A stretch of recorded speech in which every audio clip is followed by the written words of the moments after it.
नमस्कार। YouTube channel पर आपका स्वागत है। आज अध्ययन करेंगे स्विट्जरलैंड का संविधान। यह BA सेकेंड ईयर राजनीति विज्ञान paper first selected political system से संबंधित है। मैं doctor Mohanlal Goswami, assistant professor of political science, government girls college Hanuman. Switzerland Switzerland एक यूरोप का देश है। बहुत छोटा सा देश है। लगभग 7,77,000 की पॉपुलेशन उसकी है और इसमें 26 कैंटन है। कैंटन वहाँ राज्यों को कहा जाता है, 20 पूरे और 6 आधे। राजनीति विज्ञान में ये इस संविधान का विशेष महत्व है। इसका कारण है इस देश में प्रत्यक्ष लोकतंत्र। वहाँ के कुछ कैंटनों में प्रत्यक्ष लोकतंत्र यानी डायरेक्ट डेमोक्रेसी है, क्योंकि विश्व में ऐसा कहीं भी नहीं है। एकमात्र इस देश के कई कैंटनों में प्रत्यक्ष लोकतंत्र है। यह उदारवादी लोकतंत्र जिसमें जनता के लिए जनता के द्वारा शासन है, इसका मूर्त रूप देखने को यहीं पर मिलता है। इसकी कार्यपालिका संसदात्मक व अध्यक्षात्मक शासनों का मिश्रण है और संघीय व्यवस्था की मौलिक विशेषताएं हैं।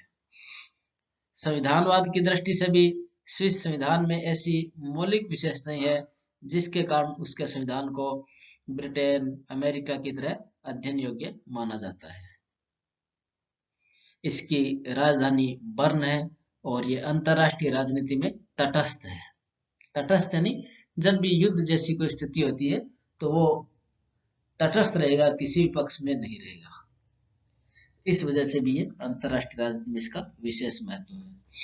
इसकी विशेषताओं का अध्ययन करेंगे। पहला, प्राचीन उदारवादी लोकतांत्रिक गणराज्य है।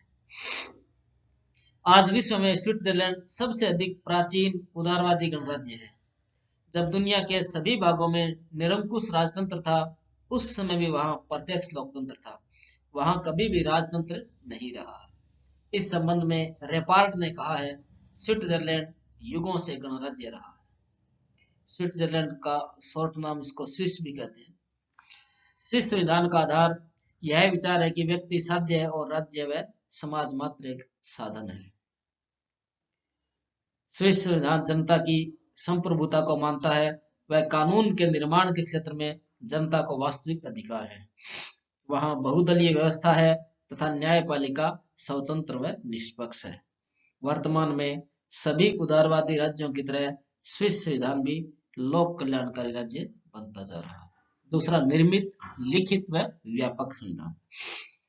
स्विस का संविधान 1848 में अपनाया गया था, अतः यह निर्मित है और इसको 1873 में पूरी तरह से संशोधित किया गया। इसके बाद भी इसमें अनेक संशोधन किए गए। इसे लिखित भी किया गया और समय के साथ साथ अलिखित संविधान का विकास भी हुआ। फिर वर्तमान में संविधान पूरी तरह बदला गया। वर्तमान संविधान 18 अप्रैल 1999 को तैयार हुआ और 1 जनवरी 2000 से ये लागू हुआ है। इस संविधान में 4 अध्याय व 196 अनुच्छेद है और चूंकि इसमें यह नहीं कि बिल्कुल पूरी तरह से नया है, पुरानी परंपराएं, कानूनों को इसमें एक कंटिन्यूटी भी प्रदान की गई है। फिर कठोर संविधान। स्विस संविधान संशोधन के लिए अपनाई जाने वाली प्रक्रिया साधारण कानून निर्माण से अलग है। तो संविधान संशोधन की दृष्टि से ही संविधान को लचीला या कठोर कहा जाता है। कठोर उसके लिए कहा जाता है जिसमें कानून निर्माण के लिए विशेष पद्धति हो और वो थोड़ी मुश्किल रखी जाती है। वहां पर कानून निर्माण संघीय संसद या 1 लाख मतदाताओं द्वारा संशोधन का प्रस्ताव पेश किया जाता है। परंतु दोनों स्थितियों में संशोधन तब स्वीकार किया जाता है जब मतदाताओं के बहुमत के साथ सभी कैंटनों के बहुमत द्वारा स्वीकार कर लिया जाए। यानी जनता और कैंटनों का बहुमत उसे स्वीकार करे तब उसको लागू माना जाता है, इसलिए कठोर संविधान है, व्यापक संविधान भी है। संघात्मक शासन। स्विस संविधान के लक्षण संघात्मक है। जैसे संविधान लिखित व कठोर है, वह संविधान की सर्वोच्चता है, किंतु संविधान की रक्षा की जिम्मेदारी संघीय न्यायालय को सीमित रूप में प्राप्त है। स्विस में दोहरी शासन व्यवस्था है, अर्थात संघ के अलावा कैंटनों की सरकार है तथा संघ व कैंटनों में शक्ति विभाजित है। वहां कुल 26 कैंटन है, 20 पूरे और 6 आधे कैंटन है। 20 पूरे और 6 आधे कैंटन है, तो अगर ऐसे भी कह सकते हैं 23 कैंटन है वहां पर। परंतु वहां अनेक भाषा धर्म के कारण सांस्कृतिक संघ भी है। वहां जर्मन, इटालियन, रोमांस भाषा भी चलती है। फिर देखिए इसमें प्रत्यक्ष लोकतंत्र यानी डायरेक्ट डेमोक्रेसी। स्विट्जरलैंड में प्रत्यक्ष लोकतंत्र है। इसका अर्थ है जनता प्रत्यक्ष रूप से शासन के कार्यों में भाग लेती है। इसके 2 रूप हैं। शुद्ध प्रत्यक्ष लोकतंत्र। स्विस के एक पूर्ण कैंटन ग्लेरस तथा 4 अर्ध कैंटन ओवाल्डन, निजवाल्डन, इनर अपेंजल तथा आउटर अपेंजल में जनता जन सभाओं अर्थात लैंड्सजीमाइंड के द्वारा प्रभु सत्ता का प्रयोग करती है। सीधे जनता इकट्ठी होती है जनसभा के रूप में, लैंड्सजीमाइंड के रूप में। सभी मतदाता इन जनसभा में एकत्रित होते हैं, कानून व नीति का निर्णय करते हैं। इस तरह जनता बिना प्रतिनिधियों के शासन करती है। इसका एक रूप भारत में ग्राम सभा भी अपनाया गया है। ग्राम सभा जो है वहां की लैंड्सजीमाइंड से मिलती जुलती है, जहां साल में 4 बार लोग इकट्ठे होते हैं और अपने कानून निर्माण का प्रयास करते हैं। दूसरा, उपकरणों के माध्यम से। स्विट्जरलैंड के 19 पूर्ण कैंटनों व 2 अर्ध कैंटनों में तथा केंद्र में शासन जनता के प्रतिनिधियों द्वारा किए जाते हैं। इसमें प्रत्यक्ष लोकतंत्र के उपकरणों टूल्स को काम में लेता है, जैसे लोक निर्णय, रेफरेंडम, आरंभक व प्रत्यावहन, रिकॉल। आरंभ यानी कानून निर्माण का आरंभ करना, प्रत्यावहन यानी रिकॉल। एक कोई प्रतिनिधि ठीक से काम नहीं कर रहा तो जनता उसे वापस बुलाने का अधिकार है, इसके लिए एक विशेष प्रक्रिया अपनाई जानी है।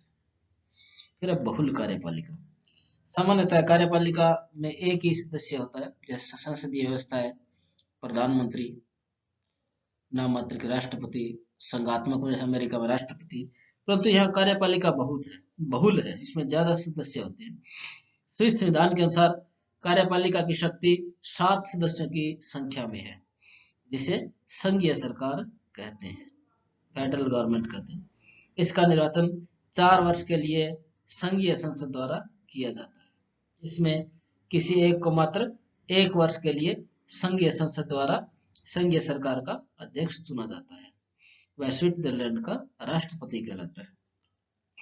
परंतु कार्यपालिका शक्ति 7 सदस्यों में रहते हैं। इसे बहुल कार्यपालिका, प्लूरल एग्जीक्यूटिव कहते हैं। वहां संसदीय व्यवस्था में संसदात्मक और अध्यक्षात्मक दोनों के ही मिश्रित रूप है। कुछ संसदात्मक और कुछ अध्यक्षात्मक में। जैसे स्विस कार्यपालिका ब्रिटिश कार्यपालिका की तरह व्यवस्थापिका के प्रति उत्तरदायी होती है, परंतु उसका कार्यकाल अनिश्चित नहीं होता। वास्तव में स्विस कार्यपालिका अमेरिका के अध्यक्षात्मक की तरह स्थायी कार्यकाल वाली होती है। मुंद्रो ने इस संबंध में कहा, स्विस कार्यपालिका में संसदीय व अध्यक्षात्मक कार्यपालिकाओं के गुण है, परंतु उसके अवगुणों से मुक्त है। व्यवस्थापिका के दोनों सदनों को समान अधिकार। स्विस में व्यवस्थापिका के 2 सदन हैं। प्रथम सदन को राष्ट्रीय परिषद, नेशनल काउंसिल तथा उच्च सदन को राज्य परिषद, काउंसिल ऑफ स्टेट्स कहा जाता है। ऊपरी सदन में 46 सदस्य होते हैं, यानी 23 कैंटन, सभी को 2-2 भेजने का अधिकार है। या यूं कहें कि पूर्ण कैंटन 2 सदस्य भेजता है, यानी 20 पूर्ण कैंटन है 40 और 6 अर्ध कैंटन है 1-1 सदस्य भेजता है। 46 सदस्य उच्च सदन में है। उसको सीनेट भी कह सकते हैं, परंतु सामान्यतः उस काउंसिल ऑफ स्टेट्स है उसका। और निम्न सदन का नाम नेशनल काउंसिल, पर नेशनल काउंसिल यानी उसको राष्ट्रीय परिषद कह सकते हैं। इसमें 200 सदस्य होते हैं, तो कि पार्लियामेंट के 246 सदस्य हो गए। CF स्ट्रॉन्ग के शब्दों में स्विस कार्यपालिका की तरह ही स्विस व्यवस्थापिका भी अद्वितीय है। संसार में यही एक ऐसी व्यवस्थापिका है जिसके उच्च सदन व निम्न सदन में कोई अंतर नहीं है, यानी लगभग दोनों को समान शक्तियां प्राप्त है। दोनों को साधारण, वित्तीय व कार्यपालिका के बारे में समान शक्तियां हैं। न्यायपालिका की विशेषताएं। जहां ब्रिटेन में न्याय का आधार विधि के शासन को स्वीकार किया गया है, वहां स्विस संविधान में न्याय का आधार प्रशासनिक विधि को स्वीकार किया गया है। इसके अनुसार साधारण नागरिक व सरकार के प्रशासनिक कर्मचारियों के लिए अलग अलग न्यायालयों की स्थापना है। स्विस में संघीय न्यायालय को संघीय न्यायाधिकरण, फेडरल ट्रिब्यूनल कहा जाता है। संघीय न्यायाधिकरण को न्यायिक पुनरावलोकन का सीमित अधिकार प्राप्त है। यह कैंटनों द्वारा बनाए गए कानूनों का न्यायिक पुनरावलोकन करता है, पर संघीय व्यवस्थापिका के बारे में ऐसा अधिकार प्राप्त नहीं है।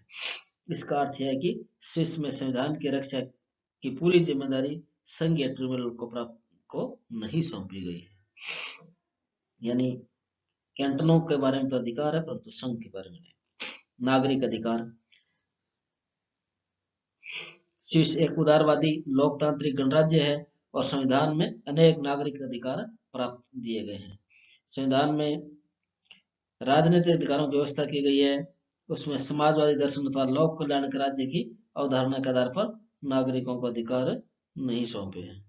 नागरिकों के अधिकारों के बारे में स्विस न्यायपालिका को सीमित अधिकार प्राप्त है। स्विस संघीय व्यवस्थापिका को यह अधिकार है कि सार्वजनिक हित की रक्षा के लिए नागरिकों के अधिकारों को नियंत्रित कर सकती है, यानी जनहित में कुछ प्रतिबंध लगा सकती है। फिर है धर्मनिरपेक्ष राज्य। स्विस संविधान के कुछ अनुच्छेदों में धर्मनिरपेक्ष राज्य का स्वरूप भी प्रदान करते हैं। सभी नागरिकों को धर्म व पूजा की स्वतंत्रता दी गई है। धर्मनिरपेक्ष के अनुसार ही धार्मिक आधार पर कोई भेदभाव नहीं किया जाता,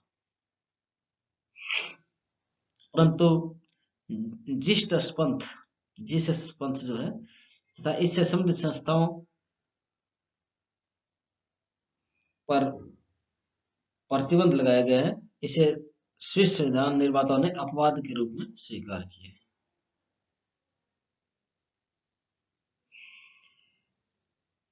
अन्य विशेषताएं, वहां जर्मन, इटालियन, फ्रांसीसी व रोमांस को राष्ट्रीय भाषाओं के रूप में मान्यता दी गई है। 4 राष्ट्रीय भाषाएं हैं और व्यवहार में इस रूप में इस्तेमाल किया जाता है। तिहरी नागरिकता, 3 प्रकार की नागरिकता है वहां पर। अमेरिका में दोहरी है, भारत में एकल नागरिकता है। स्विस एक ऐसा राज्य है जहां तिहरी नागरिकता है, यानी इसका आधार कैंटन है। कोई व्यक्ति तभी नागरिक बनता है कैंटन का नागरिक हो। इसके साथ ही कैंटन की, संघ की और म्यूनिसिपैलिटी की, यानी नगर पालिका की हो गई, और कैंटन यानी राज्य की और संघ की। नागरिकों के कर्तव्य भी हैं, जैसे राज्य के प्रति भक्ति व निष्ठा रखना, राज्य कानूनों का पालन करे, युवा नागरिक अनिवार्य सैनिक प्रशिक्षण प्राप्त करे या देश की सेवा करे।